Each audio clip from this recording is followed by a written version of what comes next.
Pemirsa, Anda kembali menyaksikan program Halo Lampung. Selamat sore bersama saya Fitri Amalia. 1 jam ke depan inilah Halo Lampung.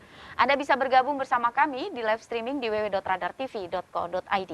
Dan tayangan ini juga dapat Anda akses di YouTube dan juga aplikasi online Radar Lampung TV. Pemirsa, stunting adalah kondisi gagal tumbuh yang terjadi pada anak di 1000 hari pertama kehidupan anak.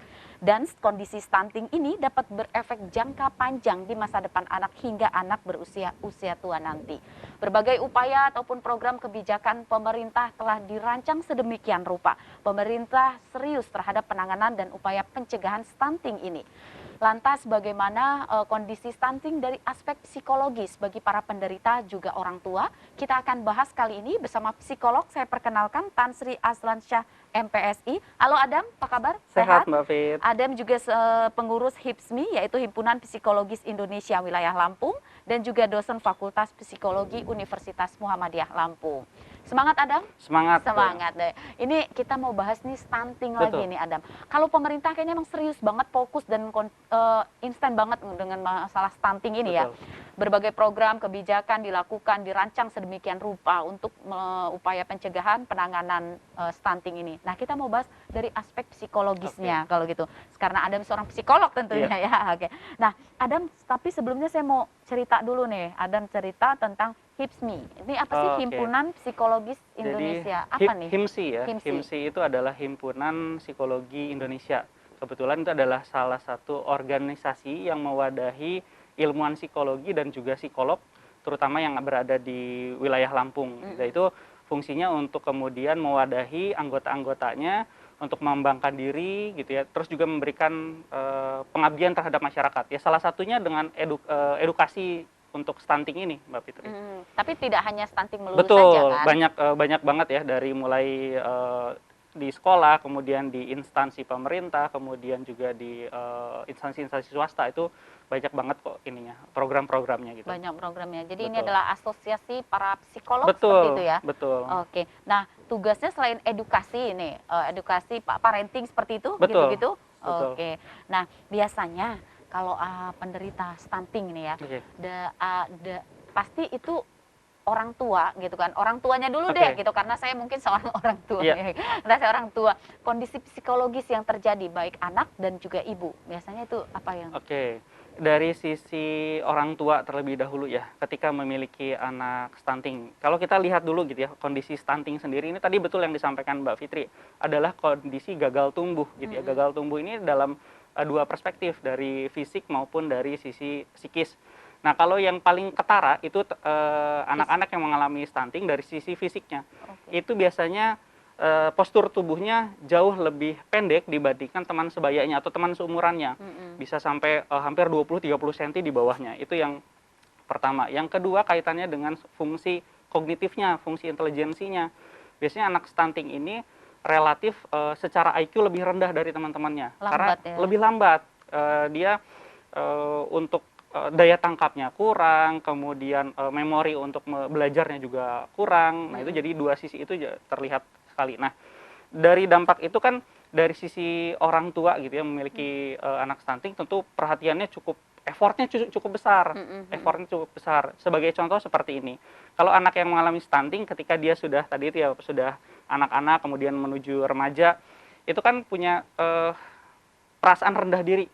Kok saya beda ya dengan teman-teman saya, insecure. Kalau sekarang ini teman-teman remaja, kok saya lebih pendek nih dari teman-teman seusia saya gitu. Itu kan menjadi masalah. Kalau hal kecil aja, kalau sekarang ya remaja sekarang jerawat satu doang jadi masalah besar. Apalagi kemudian tinggi badan, yang kemudian tinggi badannya jauh berbeda gitu. Itu menjadi masalah yang cukup serius. Akhirnya minder, menarik diri, secara sosial kurang gitu ya. Akhirnya jadi relatif lebih introvert jadinya gitu, seperti itu sih. Jadi kondisi stunting itu bukan hanya terjadi terhadap fisiknya saja, betul, tapi psikisnya juga. Jadi perkembangan otak, perkembangan kemudian kognitif, inteligensi, termasuk emosinya juga akhirnya juga perkembangannya terhambat gitu.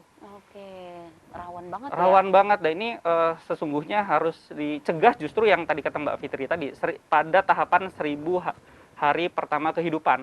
Artinya dari mulai ibu itu hamil sampai dengan anak usia 2 tahun. Gitu. Jadi itu Kalau pencegahannya kan memang kita udah bisa searching sendiri ya, Betul, upaya-upaya pencegahannya dengan memberikan asupan gizi yang baik, betul, betul. menjaga lingkungan ataupun kebersihan yang sehat gitu Kebersihan. kan, pola hidup sehat, gaya hidup sehat gitu. Nah, tapi bagaimana penanganannya nih secara psikologisnya? Orang tuanya dulu Iya, deh. betul. Nah, sebetulnya sih harapan kita di psikoedukasi ini sebetulnya untuk pencegahan sebetulnya ya. Mm, Tetapi misalkan memang ada permasalahan yang memang misalkan itu sudah terjadi ya, artinya sudah terjadi anaknya sudah lahir, sudah lewat usia 2 tahun. Karena memang fase sebelum stunting itu ya fase 1000 hari tadi itu. mm. Jadi lewat dari 2 tahun, ya sudah itulah standar stuntingnya akan berkelanjutan. Nah, adapun yang bisa dilakukan gitu ya, dari teman-teman nih, dari teman-teman psikologi, kami terbuka, termasuk dari HIMSI yang disebutkan Mbak Fitri tadi, kita terbuka untuk membuka layanan konseling gitu ya, Mm. konseling. Yang pertama adalah konseling bagaimana parenting, bagaimana cara kemudian membentuk pola asuh yang efektif untuk anak-anak stunting. Terus kemudian juga kalau misalkan anak-anak itu udah mulai remaja, itu juga kita bisa terima lewat konseling gitu ya, konseling kemudian di rumah tangga orang tua juga itu menjadi ini. Nah, harapannya sebetulnya di proses konseling, proses intervensi yang dilakukan psikolog itu harapannya si anak ini nanti ke depannya kan tadi ya pendek kemudian minder segala macam kognitifnya kurang. Minimal gitu ya dengan adanya tindakan-tindakan dari psikolog itu minimal anak-anak itu yang pertama bisa menerima diri dulu dengan Oke. kekurangannya, bisa menerima diri dulu. Kemudian yang selanjutnya bisa bersosialisasi dengan efektif gitu Mm-mm. ya, tidak menarik diri, tidak minder dan sebagainya. Kemudian yang ketiga adalah mampu mandiri, jadi tidak tergantung dengan orang lain. Yang terakhir dia bisa mengembangkan potensi dirinya dengan kekurangan yang dia miliki, dia bisa misalkan dia punya kelebihan di seni, nah Mm. itu bisa kemudian dimaksimalkan di bidang seninya seperti itu. Tapi benar nggak sih kalau anak dalam kondisi stunting itu akan lebih sulit mencapai kansnya gitu untuk masa depannya nanti, benar nggak sih? Betul banget, karena tadi itu ya fungsi kognitifnya sendiri kan terganggu ya, sebenarnya dari IQ-nya juga rendah. Nah sehingga ketika apa ya berkompetisi dengan rekan di dalam bidang pendidikan ataupun pekerjaan itu dia kalah tertinggal jauh gitu. Mm-mm. Oke, berarti pola pola asuhnya itu akan berbeda. Perlu penanganan pola asuh khusus ya? Khusus, iya betul. Khusus kita tidak bisa kemudian menyamaratakan kemudian adik-adik atau anak-anak yang normal dengan yang stunting ya. Mm-mm. Perlu ada effort gitu, effort dari orang tua. Kadang kita ini ngelihat ya Mbak Fitri ya, di orang tua sekarang apalagi milenial gitu ya, Mm-mm. dengan kesibukan kita semua itu maunya yang instan-instan, Mm-mm. maunya yang cepat gitu ya, effortnya kurang gitu ya. Misalkan apa dari makannya saja gitu ya, dari pola makannya saja, pengen yang praktis-praktis gitu ya, ya akhirnya junk food. Nah sebetulnya kan kayak misalkan dari usia 6 bulan gitu ya, kalau dari 1 sampai 6 bulan kan ASI eksklusif. Nah harapannya misalkan dari pola makannya juga untuk 6 bulan ke atas MAPSI gitu ya. Mm-mm. Jadi tidak tergantung dengan makanan cepat saji saja gitu ya. Mm-mm. Tapi juga kemudian bisa mengolah dari banyak hal dari buah-buahan, kemudian tumbuh-tumbuhan, hewan dan sebagainya. Jadi emang harus perhatian agak lebih repot ya ternyata pada kondisi anak stunting ini. Maka sebetulnya standing point-nya itu adalah bagaimana kita mencegah. Pencegahan itu akan stunting itu sangat bisa dicegah. Makanya stunting ini harapannya pencegahannya itu justru kita tarik mundurnya bukan hanya saat menikah, tapi jauh sebelum menikah. Jadi dari usia remaja itu kita biasanya di teman-teman psikologi juga memberikan psikoedukasi buat teman-teman remaja, terus calon-calon pengantin untuk mempersiapkan kehidupan berumah tangga. Gitu. Jadi dari sampai sedemikian rupa upaya pencegahannya. Betul, betul. Itu juga kita terlibat aktif gitu ya, di BKKBN, di pemerintah daerah, HIMSI juga ikut terlibat aktif sampai jauh ke sana gitu. Kita Pola memberikan pikir penyuluhan, betul. Membentuk pola pikir generasi muda Iya. gitu, usia pranikah gitu, Iya. untuk bagaimana nanti menerapkan kehidupan setelah menikah. Betul, dari hal yang simpel aja Mbak Fit ya. Dari usia menikah ideal gitu ya, dari panduan dari BKKBN, dari pemerintah itu usia minimal menikah untuk wanita itu 21 tahun minimal ya, kemudian untuk pria itu 25 tahun. Nah, harapannya apa? Harapannya secara fisik gitu ya, juga sudah siap, jadi organ reproduksinya sudah siap, kemudian dari psikisnya juga sudah lebih matang lagi ya. Kalau masih muda kan masih menggebu-gebu gitu ya Hmm. mengambil keputusan. Kemudian dari sisi ekonomi juga relatif lebih siap gitu Penting dibandingkan. banget tuh kalau ekonomi. Nah, betul banget Mbak Fit. Kalau dari aspek ekonomi itu sangat penting Penting itu, banget penting ya. banget gitu. Oke, artinya kondisi psikologis anak juga agak sedikit terganggu Iya betul. dengan Betul. di kasus-kasus stunting ini. Iya, jadi ada beberapa kasus gitu, ada Mm. beberapa kasuistik gitu ya. Stunting ini juga berkorelasi dengan gangguan perilaku gitu ya. Ditemukan ada beberapa kasus itu, misalkan anak stunting ini mengalami ADHD gitu ya. Apa itu ADHD? Jadi ADHD itu lebih ke eh, attention deficit hyperactive disorder. Jadi Oh. jadi hiperaktif loh kalau sebutannya, Hiperaktif mungkin ya. sebutannya untuk umumnya adalah hiperaktif gitu ya. Hiperaktif. Itu sangat berkorelasi. Terus kemudian juga ada korelasi dengan kleptomania, ya ngambilin barang gitu ya. Mm-mm. Kemudian juga ada conduct disorder, itu jadi anaknya suka marah-marah ngelempar-lempar barang. Jadi itu ada korelasinya dengan stunting tadi gitu. Oke, ya. Itu dari beberapa penelitian hasilnya Suka seperti itu. ngamuk-ngamuk gitu Betul, ya. betul, betul.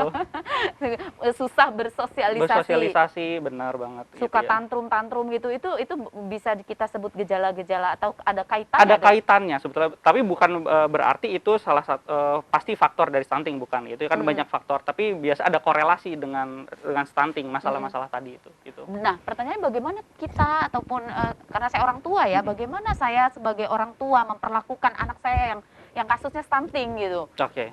Ya, jadi memang ini bukan hanya satu dimensi kalau ini ya.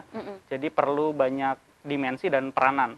Dimensi itu dari tadi sisi psikologis gitu ya, terus kemudian dari aspek kesehatan fisik. Jadi bisa aja kemudian pertama dia kan keterbatasan informasi yang orang tua miliki juga patut bertanya gitu ya. Bisa kemudian ke dokter spesialis anak, ke ahli gizi, ke psikolog. Nah, itu perlu kemudian mengasesmen sehingga karena kan kasuistik beda-beda ya.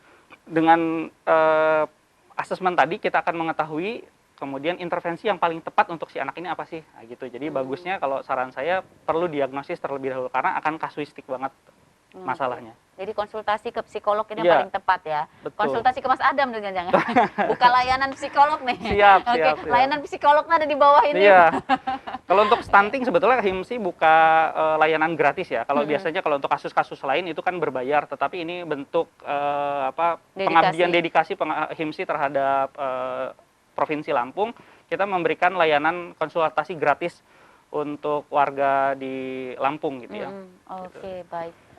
Oke, kemudian kalau stunting, kan tadi kalau program itu pemerintah yang urus ya kan, kebijakan pemerintah yang urus, dirancang semua sudah, pemerintah itu program udah bagus-bagus gitu lah. Nah, kalau Mas Adam sendiri gitu, ngelihat sikapnya masyarakat kita, aware-nya, care-nya, care aware-nya terhadap programnya pemerintah yang sudah dirancang untuk mencegah stunting itu gimana? Nah, itu yang salah satu yang menjadi masalah sebetulnya, awareness dari masyarakat ya. Jadi mungkin menganggap belum pentingnya gitu ya, belum pentingnya tentang masalah-masalah stunting. Padahal kalau kita cuek gitu ya, bisa jadi kita yang mungkin yang belum menikah, yang kedepannya mau menikah, kita cuek gitu ya dengan kemudian kesehatan diri, baik itu kesehatan mental maupun kesehatan fisik, bisa jadi nanti anak kita juga mengalami stunting. Kenapa Mbak Fitri? Karena bukan hanya gitu ya, menurut riset dari Kementerian Kesehatan itu ternyata anak stunting ini bukan hanya berasal dari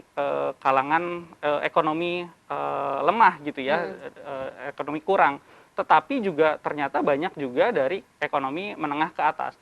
Artinya bukan hanya soal ekonomi stunting ini, tapi perilaku gitu ya, tadi itu gaya hidup, pola makan, pola asuh gitu. Oke, jadi stunting itu tidak melulu terjadi kasusnya pada orang yang ekonomi menengah ke bawah. Betul. Tapi ekonomi menengah ke atas pun berpeluang terjadi kasus stunting karena disebabkan salah satunya gaya hidup. Gaya hidup, pola makan ya, sekarang banyak makanan-makanan junk food gitu ya, itu juga akan sangat berpengaruh gitu. Karena kan kebutuhan gizi kan stunting sendiri kan karena masalah gizi tadi ya. Nah, tapi kalau gizinya tidak terpenuhi bisa jadi masalah. Nanti kita lanjut lagi ya, Mas Adam, buka layanan konsultasi ya, yang segmen kedua ya. Oke. Pemirsa, tetaplah bersama kami. Halo Lampung akan kembali usai jeda pariwara berikut.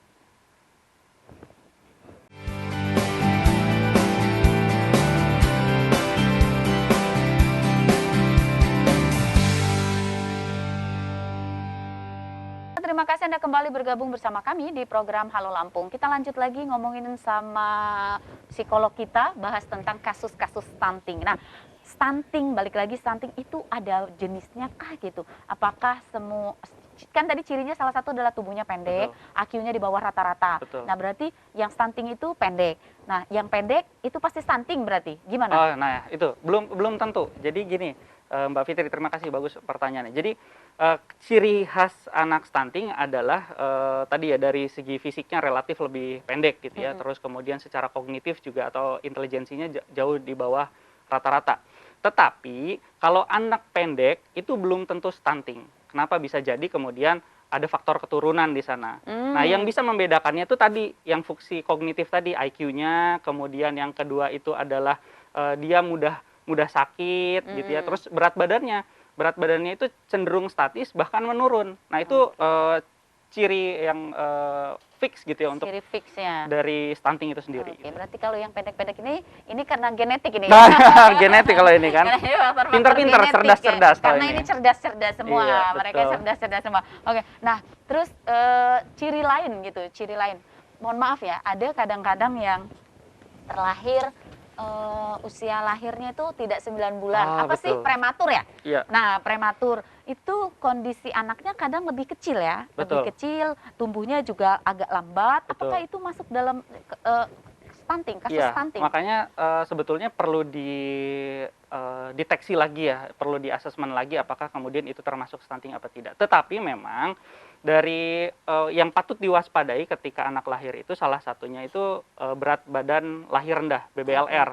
Jadi kalau di bawah 2,5 kg itu harus kemudian diperiksa lebih lanjut gitu ya, Oke. supaya nanti treatmentnya kan sebenarnya masih ada waktu gitu ya, masih ada waktu sampai anak itu umur 2 tahun.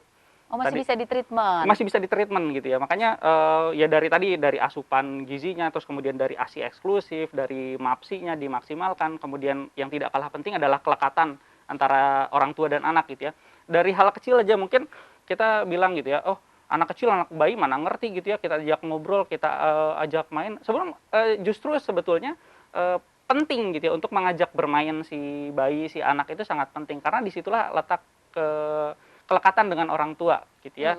Di situ dia menemukan kenyamanan, keamanan dari orang tua. Nah, itu dari contoh yang kemudian bisa dilakukan itu sebelum anak itu berumur 2 tahun.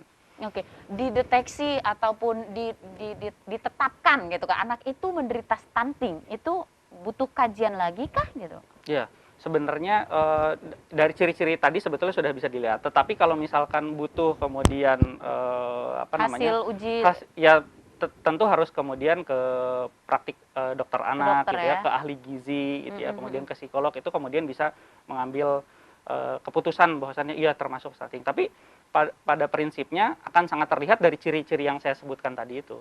Oke, berarti orang tuanya ini luar biasa ya. Betul. Perlu betul. healing juga nih. Perlu healing gitu ya. Perlu effort lebih sih gitu ya. Kalau orang-orang bukan tua kita healing-healing dulu gitu ya? kita kan lebih contoh kecil gitu ya, lebih telaten gitu ya, perhatikan anak, nyuapin anak lebih telaten. Kalau sekarang ini kan cepet gitu ya. Oke. Dikit-dikit posting. Ya, dikit-dikit gitu. posting, galau ya. Dikit-dikit posting, anak nggak mau Betul. makan posting, anak sakit posting. Posting, betul. Oke, nah biasanya nih kalau pasiennya Mas Adam nih, kayak pasien atau apa dan sebutnya? Klien. Oke, kliennya banyak nggak nanganin stunting di Ya, Lampung? sebetulnya kalau secara pribadi kita tim biasanya ya. Kita tim di HIMSI tadi gitu ya. Memang kondisi Lampung sendiri begitu untuk di riset terakhir kita di bawah standar WHO gitu ya. Jadi tidak melebihi 20% angka stunting gitu. Kita kalau tidak salah di Lampung ini 18%. Jadi artinya klien-klien itu ada tetapi tidak banyak ya, alhamdulillah ya. Mudah-mudahan harapannya dengan preventif seperti ini gitu ya, dengan psikoedukasi ini kita dapat terus menekan angka stunting yang ada di Lampung gitu loh. Oke, jadi memang ada ya 1 dari 3 balita di Indonesia itu menderita Betul, stunting. betul. Artinya di Lampung kurang lebih tadi datanya 18%. 8% masih ada. Bahkan di kota juga banyak gitu Di ya. kota Di kota banyak. juga banyak gitu. Tapi tidak semua mereka yang awareness gitu Betul. ataupun mereka minta bantuan psikolog Nah, itu yang masih kurang. Jadi banyak paradigma gitu ya, Mbak Fitri ya. Jadi kalau datang ke psikolog tuh adalah orang-orang yang tidak normal gitu ya, Mm-mm. orang-orang Sakit, sakit secara kejiwaan. jiwaan. Padahal tidak seperti itu ya. Mm-mm. Jadi terkait misalkan contoh kecil aja mau curhat aja gitu, mengeluarkan emosi unek-unek kita, ya nggak masalah ke psikolog gitu ya. Karena dengan psikolog itu kan melihatnya dari sisi objektifnya gitu ya. Jadi kemudian bisa mendapatkan masukan yang lebih objektif ya. Termasuk soal tadi itu soal stunting, banyak yang masih sekarang itu merasa malu, merasa minder gitu ya. Padahal kemudian kalau konsultasi ke kami juga pasti kerahasiaannya akan sangat terjaga. Itu kode etik dari kami gitu. Oke, jadi memang itu kan emang gua sakit jiwa Iya gitu gitu, kan. kadang-kadang itu Tapi kadang-kadang dibilang sakit jiwa, betul. kok Terus kalau bawa anak ke tempat psikolog itu kan seolah-olah ada masalah yang sangat-sangat serius gitu. Jadi malu gitu. Padahal justru kalau kita kemudian tidak dapat penanganan yang tepat, saran yang tepat, itu justru kemudian akan mencelakakan diri kita sendiri sebagai orang tua, pola asuhnya, dan juga si anak nanti berpengaruh ke depannya. tuh dengerin ibu-ibu, bapak-bapak gitu. Nah, iya. Jadi untuk menjaga kewarasannya, menjaga Betul. kestabilan emosinya, nggak ada salahnya kalau kita itu parenting ke psikolog. Betul, betul Bukan banget. bukan dibilang sakit jiwa kok, bukan. Bukan, enggak ya. Memang penting banget Penting gitu ya, banget. penting banget. Oke, nah buka layanan khusus nggak sih, khusus untuk kasus-kasus stunting ini, atau Iya. memang semua layanan deh gitu dibuka kalau Iya. di organisasi ini? Di HIMSI sendiri, nah ini sebagai bentuk dedikasi dan pengabdian kita ya kepada masyarakat di Provinsi Lampung. HIMSI sendiri memiliki Satgas Stunting gitu ya, memiliki Satgas Stunting yang kemudian Satgas Stunting itu juga menerima konsultasi dari masyarakat di Lampung kaitannya dengan masalah stunting, dan ini saya mungkin patut dicatat gitu ya, gratis. Jadi untuk khusus Gratis. layanan konsultasi stunting ini kita berikan gratis. Jadi kalau beberapa layanan yang lain itu ada berbayar, tetapi kalau untuk stunting ini kita gratis ditangani oleh psikolog-psikolog handal yang ada di bawah naungan HIMSI gitu ya. Lampung. Wah, keren banget. Nih, mohon maaf nih, ada Oke. tanya lagi, karena sering banget ngeliat anak, mohon maaf ya, Oke. Down syndrome gitu kan. Kadang kan ada yang cenderung tubuhnya juga pendek, Oke. secara IQ juga kan di bawah rata-rata gitu. Apakah ini bisa kita sebut kasusnya stunting atau beda? Beda Eh, kasus? Ya, sebetulnya perlu dilihat lagi ya. Jadi antara kasus by kasus tadi yang seperti saya sampaikan, kasus by kasus itu akan sangat berbeda. Jadi kita kalau di psikologi itu kita nggak bisa langsung judgement, kita perlu lihat dulu masing-masing anak, masing-masing klien ini seperti apa, apakah itu penyebabnya stunting atau bukan, apakah ini masuk kemudian Atau anak DS pasti stunting gitu kan? iya, makanya tetap harus dilihat dulu gitu ya. Oke. Tapi memang ada korelasinya gitu ya. Apalagi ciri-cirinya sudah menunjukkan ciri-ciri dari IQ, ciri-ciri kemudian dari bentuk tubuh gitu ya. Tubuh Itu. kembangnya juga lama, Betul. mudah sakit juga gitu. Iya, nah itu kan jadi ciri-ciri khusus ya, maksudnya tentang stunting. Itu bisa sangat berkorelasi, tapi ada baiknya memang kalau kami nggak boleh langsung judgement. Jadi kasus by kasus itu kami harus dilihat case by case gitu, satu demi Jadi- satu. Jadi emang orang tuanya yang emang harus datang aja langsung ke psikolog. Iya, Nah, betul artinya banget. kita di sini mengajak para orang tua yang anaknya menderita kasus stunting ataupun yang lainnya, Iya. gitu kan? Tidak hanya stunting aja Betul, toh, betul. yang lainnya bahkan yang anaknya normal pun gak ada salahnya. Iya, betul. Kayak minat bakat ya kita misalkan untuk kemana sih anak ini ke depannya, minatnya apa, bakatnya apa, itu juga bisa dikonsultasikan ke psikolog gitu ya. Nanti dites psikologi, kemudian nanti kelihatan anak ini minatnya kemana sih, sukanya kemana sih gitu ya. Baik untuk misalkan pemilihan jurusan seperti itu. Oh, bisa juga gitu Bisa ya? juga. Oke, nanti kita lanjut lagi ya Mas Adam ya. Pemirsa tetaplah bersama kami, Halo Lampung akan kembali usai jeda pariwara berikut ini.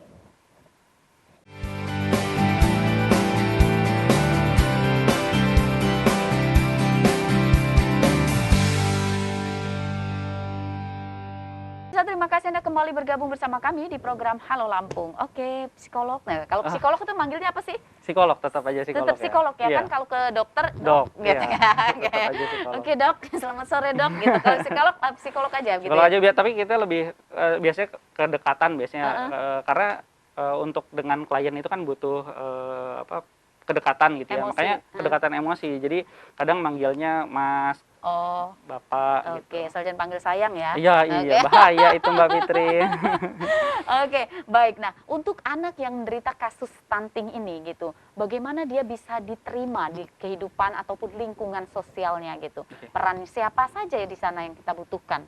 Ya, peran paling pertama dan utama adalah keluarga, yaitu dari ayah dan ibu. Tentu ini kemudian memberikan penguatan terhadap anak itu untuk yang pertama misalkan menerima keadaannya, mau mengajak bersosialisasi dengan lingkungannya, mau mengajak bermain dengan lingkungannya, itu menjadi faktor yang sangat penting dan dominan, Mbak Fitri. Jadi bukan cuma ibu, ayah juga. Ayah dan ibu, nah itu jadi peranan dari pasangan itu akan menjadi sangat vital ya. Jadi kadang-kadang nih sekarang ini paradigma yang terbangun itu adalah tugas suami itu cari nafkah aja gitu ya. Terus semua urusan rumah tangga, anak ke istri semua. Padahal kan tentu tidak ya. Karena di satu sisi juga pekerjaan tugas ibu di rumah banyak, kemudian masih mengasuh juga gitu ya. Dan itu juga kan perlu menjaga kesehatan mentalnya kan, nah, ibu. Nah sehingga peranan suami ini akan menjadi sangat penting dalam hal kecil deh gitu ya, ngebantuin tugas-tugas istri di rumah, entah itu ya bantu-bantu sedikit masak, bantu-bantu sedikit membersihkan rumah, karena kebersihan sendiri adalah salah satu faktor terjadinya stunting gitu ya. Jadi beres-beres rumah menjadi kebersihan gitu, itu sangat-sangat penting. Kemudian komitmen gitu ya, komitmen kerjasama tuh dalam pengasuhan, dalam menjaga pola hidup bersih dan sehat, menjaga dua-duanya menjaga pola makan dengan baik, itu kan sangat berpengaruh. Oke, sebenarnya sederhana ya mencegah itu ya. Iya, dari hal-hal kecil saja sebetulnya. Asupan gizi yang seimbang, Betul. lingkungan yang sehat, Iya. itu udah mencegah kan Betul sebenarnya. sekali. Oke, nah terus kita nih gitu kan, kita sebagai orang yang hidup di lingkungan sosial, gimana sih kita tuh memperlakukan anak stunting gitu sebaiknya gitu? Ya, nah, ini juga penting ya, penting buat masyarakat luas karena anak-anak stunting juga adalah anak-anak kita juga gitu ya, calon-calon penerus daerah, penerus bangsa ke depannya. Nah, yang harus dilakukan oleh lingkungan masyarakat tentu jangan sampai menjauhi gitu ya.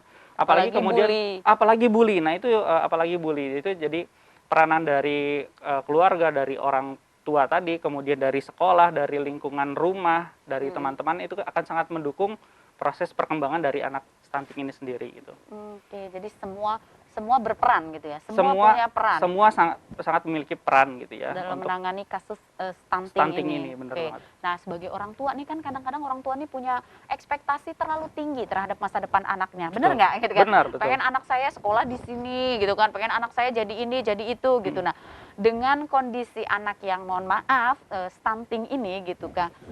Gimana nih saya sebagai orang tua gitu kan, kita sebagai orang tua memasang target ekspektasi sama anak Betul. untuk masa depannya gitu. Jadi yang pertama memang adalah sesuatu yang wajar ya, orang tua itu pengen anaknya lebih baik dari dirinya, itu sesuatu yang wajar. Tetapi juga jangan sampai akhirnya memaksakan kehendak diri terhadap anak. Karena masing-masing anak itu punya kapasitasnya masing-masing, termasuk anak stunting. Gitu ya, apalagi kita tahu ketika udah kena stunting secara physically gitu ya maupun secara psikis, IQ juga rendah. Nah, sehingga apa yang bisa dilakukan adalah menggali potensi yang dimiliki. Tidak hanya kemudian dari soal cerdas itu kemudian hanya soal matematika misalkan, tapi kan masih banyak kecerdasan yang lain di bidang seni gitu ya, bisa seni musik, kemudian apalagi dalam olahraga dan seterusnya gitu.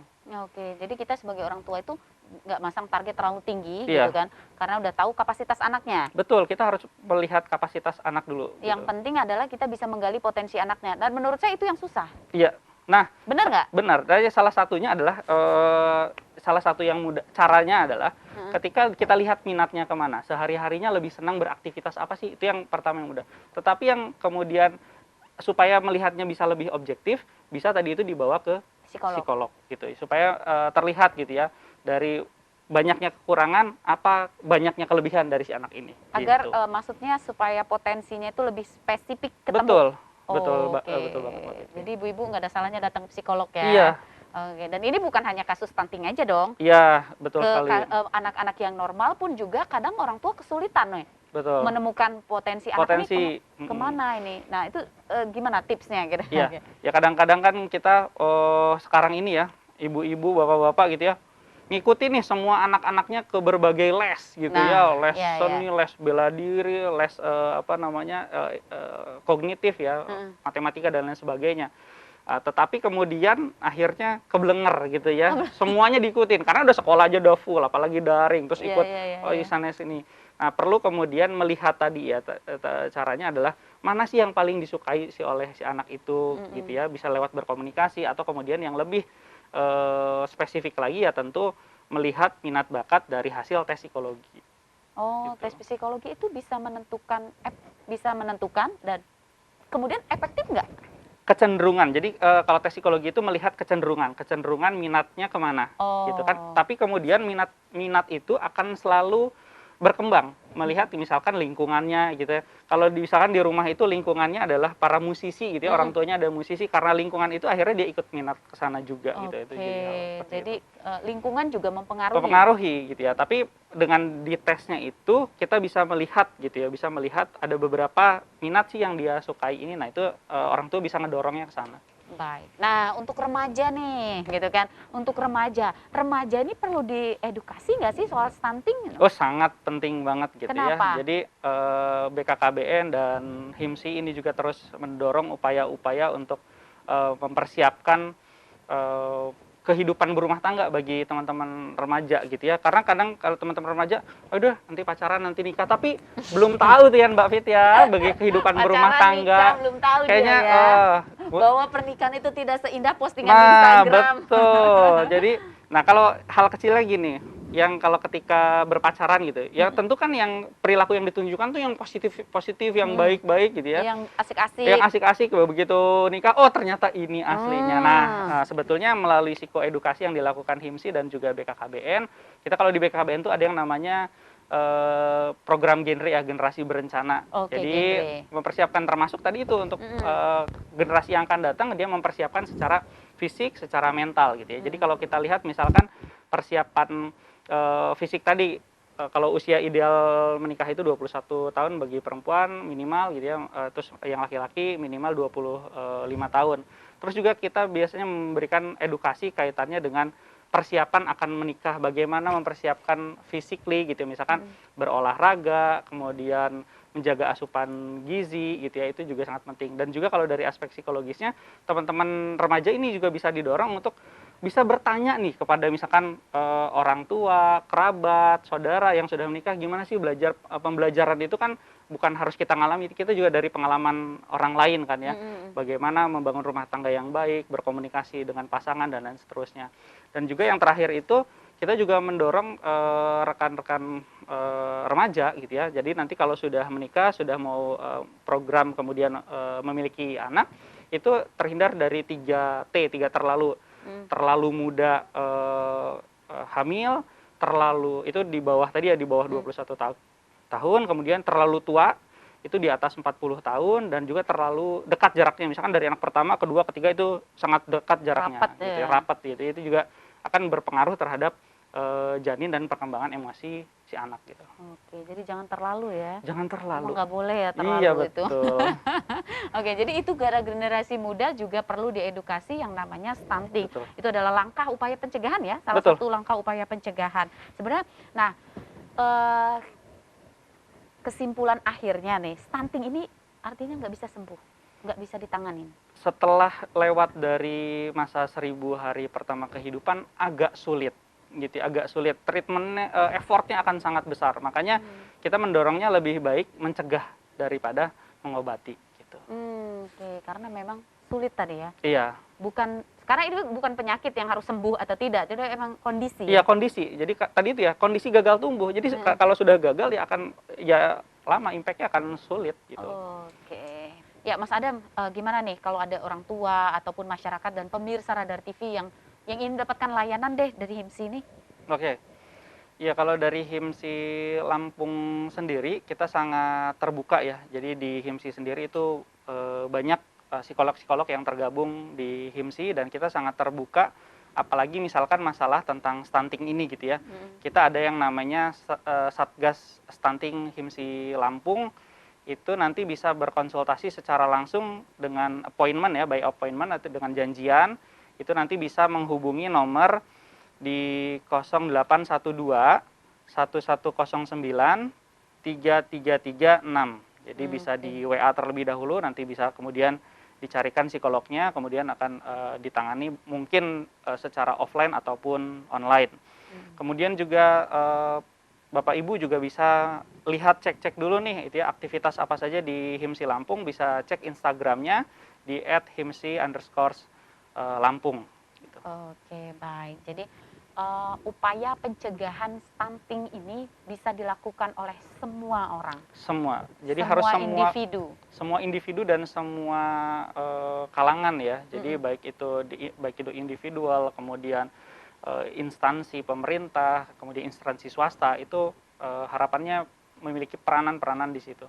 Oke, jadi semua orang harus berperan. Betul, Kalau karena ini anak-anak kita semua Mbak Fitri gitu. Mm-mm. Karena ini anak-anak kita semua. Baik, closing statement sedikit kesimpulan untuk pemirsa. Baik, harapannya kepada masyarakat di Provinsi Lampung, harapannya kalau bisa mencegah kenapa harus mengobati gitu ya. Jadi kita mencegahnya dari bahkan sebelum pernikahan, nanti ketika sudah hamil dan juga kemudian menyusui, itu kemudian bisa di periode itulah bisa kemudian mencegah gitu ya. Salah satunya tadi itu sudah kita bahas dengan kemudian asupan gizi, kemudian pola asuh gitu ya, itu menjadi hal yang sangat penting. Dan harapan saya ke depannya masyarakat juga akan semakin memahami gitu ya pentingnya kesehatan fisik, kesehatan mental gitu ya, terutama untuk ibu gitu ya, baik saat hamil maupun saat melahirkan. Sehingga bayi kita ke depannya juga akan bayi tumbuhnya optimal dan juga terhindar dari stunting. Oke, karena Saya ada pantun nih Mbak. Oh, mau kasih pantun, Iya, boleh. Monggo. buat Mbak Fitri dan juga masyarakat yang ada di Jangan buat Provinsi Lampung saya, ya. nanti saya baper. Oh iya juga Oke. ya, enggak deh. Buat pemirsa Buat aja. pemirsa ya. Oke. Baik, beli kelanting di warung Bu Nini. Jangan lupa beli tahu pedas. Oke. Mari cegah stunting sejak dini untuk Lampung sehat dan cerdas. Oke. Satu lagi. Satu lagi. Oke, lihat burung di atas genting. Burungnya hilang ternyata punya si abang. Oh. Au. Mari bersama kita cegah stunting dengan cara pemenuhan fisik dan psikis yang seimbang. Yeay. Besok kita ganti program, jangan Halo Lampung Jadi, ya. Jangan Halo bebalas Lampung. pantun? Bukan. Bukan. Kita stand komedi aja. Stand up komedi ya. Ternyata suka ngelucu juga Nah, iya psikolog dong, ya. harus. Baik pemirsa, terima kasih Anda sudah bersama kami. Ternyata bukan hanya menjadi tugas pemerintah saja dalam upaya pencegahan stunting, tetapi menjadi tugas kita bersama, saya dan juga Anda. Mari kita jaga anak-anak kita dari stunting. Terima kasih Anda sudah bersama kami. Saya Fitri Amalia, mewakili kru yang bertugas undur diri. Selamat sore dan sampai jumpa.